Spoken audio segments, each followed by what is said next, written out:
Life among the survivors. When the palaces fell silent and the last embers cooled, the world of the Bronze Age did not vanish entirely. Its ruins still stood against the sky, blackened walls and tumbled stones marking places where kings once ruled. But life itself did not stop. Families gathered in the shadow of broken citadels, fields were sown again, flocks were tended, and small fires lit the darkness of villages that no longer looked to a distant palace for command. For those who lived through it, the change must have been disorienting. Where once a central authority demanded tribute, now there was no scribe to record their grain, no overseer to weigh their harvest. The great storage rooms, once filled with amphorae of oil and wine, lay empty and silent, and so each household turned inward, depending on their own labor, their own hands, their own land.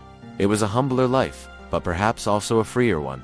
Children who might once have been conscripted to carry loads for the palace, now learned to fish or farm beside their parents. Communities once tied to the schedules of officials and priests, now built their own rhythms, guided by seasons and survival. There was hardship. Yes, tools grew cruder without the palace workshops.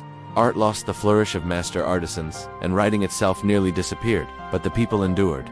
Archaeology shows us their small clay huts, their handmade pottery less ornate, but practical.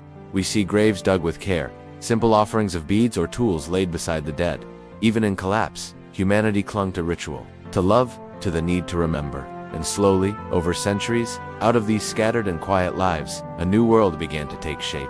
Trade returned along the coasts. Stories of past heroes were told by firelight, their names carried forward in oral tradition until one day they would be sung in the verses of Homer. The seeds of Greek culture, language, myth, memory, survived the long darkness, waiting for the light to return. To the survivors, it was not an age of beginnings, but simply life, day after day of tending animals, patching roofs, worrying over harvests, fearing raids from neighbors just as desperate. And yet, unknowingly, they were the bridge between the fallen world of bronze and the rising age of iron. Between forgotten scripts and the poetry that would one day flourish, they carried forward enough for civilization to bloom again. The story of the Bronze Age ends, not with finality, but with resilience. An echo of endurance that whispers through history, that even when the great halls collapse, when knowledge burns and kingdoms fade, human life continues, quietly, stubbornly, laying the foundations for what is yet to come.